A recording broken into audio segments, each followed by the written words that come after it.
Aujourd'hui, nous allons résoudre des inéquations du second degré par le calcul. Donc voici l'inéquation que je propose de résoudre, 2x plus 1 au carré plus petit que 9. Dans un premier temps, nous allons faire une conjecture graphique, attention. On ne prouve rien, on se fait simplement une idée du résultat. Alors, dans la leçon sur la lecture graphique, je dis que ce genre de choses, on doit le traduire dans le langage graphique.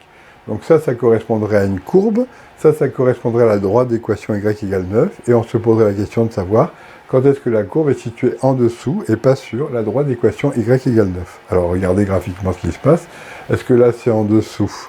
Non, non, oui, non et non. Donc j'ai dit oui pour les valeurs de x comprises entre moins 2 et 1. Donc voilà, on a la solution graphiquement, mais on n'a rien démontré.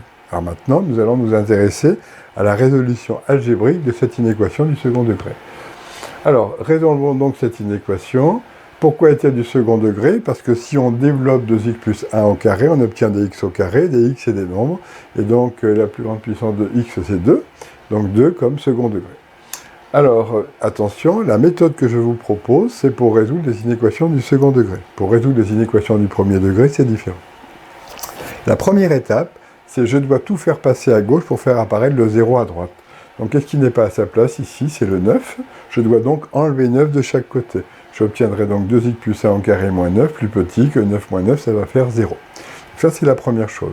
Deuxième étape, je vais factoriser le membre de gauche. Et pour le factoriser, je me pose la question d'abord, y a-t-il un facteur commun? Je regarde, 2x plus 1 au carré et 9 ne peuvent pas s'écrire comme deux produits avec un facteur commun. Donc, je passe directement à la deuxième étape où je vais utiliser une identité remarquable. Alors, je vais utiliser l'identité remarquable a carré moins b carré, puisqu'ici, il n'y a que deux termes. Donc, c'est forcément celle-là. Et comment je procède? Eh bien, comme je vous l'ai montré déjà à plusieurs occasions, c'est-à-dire que j'identifie a carré et b carré. Donc, ici, a carré, c'est 2x plus 1 au carré, et b carré, c'est 9. Et ensuite, je détermine a et b. Donc, 2x plus 1 au carré est le carré de 2x plus 1, 9 est le carré de 3. Ensuite, je remplace a et b par les valeurs que j'ai trouvées dans cette identité remarquable, et je vais donc avoir a moins b, a plus b. Alors a c'est 2x plus 1, moins b, a c'est 2x plus 1, plus b. Ensuite je réduis dans les parenthèses, 1 moins 3 moins 2, 1 et 3, 4, et voilà. Donc ça c'est la deuxième étape, j'ai donc mon produit de facteurs plus petit que 0. Là c'est important, je vous demande d'écrire une phrase d'introduction parce que vous allez voir qu'il y a des signes moins et des signes plus partout et que si on n'agit pas avec méthode et rigueur, on n'y arrivera pas. Donc, quelle est la phrase que l'on doit écrire? Je cherche pour quelle valeur de x le produit 2x moins 2 fois 2x plus 4 est de signe moins. Vous voyez, plus petit que 0, des nombres plus petits que 0, ben par exemple c'est moins 2, moins 3, moins 4, donc ce sont des nombres négatifs. Donc les nombres plus petits que 0 sont des nombres négatifs, donc de signe moins. Ensuite, deuxième étape, je vais préparer mon tableau de signes. Alors, dans mon tableau de signes, il va y avoir... Alors attendez, là c'est pas bon. Il va y avoir la ligne de x, il va y avoir le premier facteur, il va y avoir le deuxième facteur et le produit. Et donc je vais devoir savoir où placer les zéros. Alors regardez, donc je reviens un petit peu en arrière. Donc premièrement, je vais résoudre mon premier facteur égale 0. Alors mon premier facteur égale 0, 2x moins 2 égale 0. Alors un petit rappel, équation du premier degré, je remets à leur place des quantités qui ne sont pas à leur place. Donc ici d'abord le moins 2 n'est pas à sa place, j'ajoute 2 de chaque côté, j'obtiens 2x égale 2. Ici, 2 n'est pas à sa place, c'est un facteur dans un produit, je divise par 2 de chaque côté. 2 sur 2, je simplifie, j'obtiens 1. Ensuite, je résous 2x plus 4 égale 0, donc 2x égale moins 4, x égale moins 4 sur 2, x égale moins 2. Il n'y a pas de souci. Et ensuite, je vais placer moins 2 et 1 sur la première ligne de mon tableau de valeurs. Je rappelle que mon tableau de valeurs, la plus petite valeur c'est moins l'infini, la plus grande c'est plus l'infini. Alors, voilà ce que j'obtiens. La ligne des x, le premier facteur, le deuxième facteur, le produit. Moins l'infini, alors 2x moins 2, on a vu qu'il s'annulait pour 1, et 2x plus 4, il s'annule pour moins 2. Donc je prends soin d'écrire le moins 2 et le 1 au bon endroit, c'est-à-dire que le moins 2 à gauche et le 1 à droite.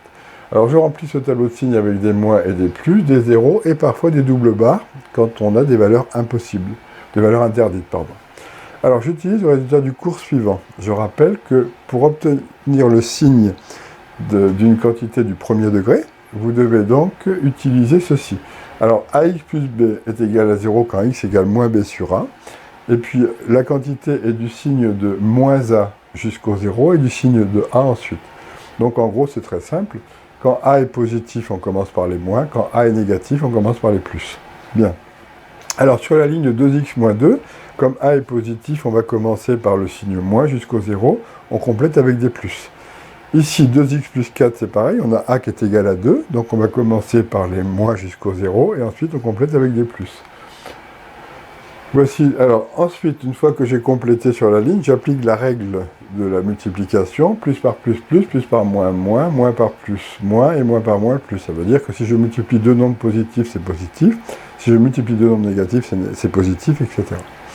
Alors voici, donc le x, le premier facteur, le deuxième facteur, le produit. Donc 2x moins 2, c'est du signe de moins a, donc c'est moins, moins jusqu'à 1, et après c'est plus. 2x plus 4 s'annule pour moins 2, voilà. Ici, 2 est positif, on commence par les moins jusqu'au 0, on complète avec des plus. Moins par moins, et plus par plus, voilà. J'ai donc terminé mon tableau de signes. Alors vous allez voir, quand vous en aurez fait 3 ou 4, ça ira tout seul. Ensuite, je réponds à la phrase d'introduction. Quelle était ma phrase d'introduction?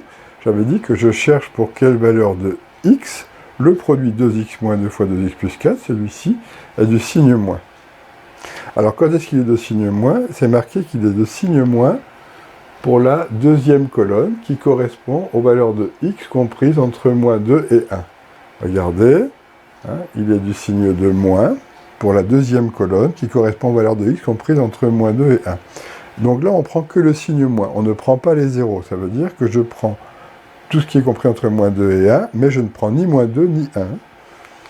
Donc voilà, c'est ce qui est marqué là. Je ne prends pas les valeurs moins 2 et 1, car le produit ne peut pas être nul. Donc, si je ne prends pas ces valeurs, je dois ouvrir mes crochets en moins 2 et 1. Attention, quand on ouvre des crochets, ça veut dire qu'on tourne les crochets vers l'extérieur de l'intervalle. Voilà pourquoi on obtient grand S égale moins 2, 1. Donc ça, c'est l'ensemble solution, l'intervalle solution, pour l'inéquation du second degré qui nous intéresse aujourd'hui. Bien. Alors après, comment fait-on pour résoudre ce genre de choses en utilisant l'application calcul formel de GeoGebra? Et bien sûr, la première ligne, vous allez saisir l'inéquation, tout simplement. Ensuite, vous allez cliquer sur x égale, vous allez résoudre, et là, vous allez avoir, si vous voulez, une écriture sous forme d'inégalité des solutions. Alors, vous voyez que x est compris entre moins 2 et 1, et ça, vous savez que ça correspond à l'intervalle moins 2, 1. Comme c'est strictement, ça veut dire que moins 2 n'est pas compris, donc c'est ouvert en moins 2 et c'est ouvert en 1. Voilà. Donc là, c'est intéressant de pouvoir utiliser l'application calcul formel pour vérifier ce qu'on a fait. Voilà. Donc rendez-vous dans une prochaine vidéo. Au revoir.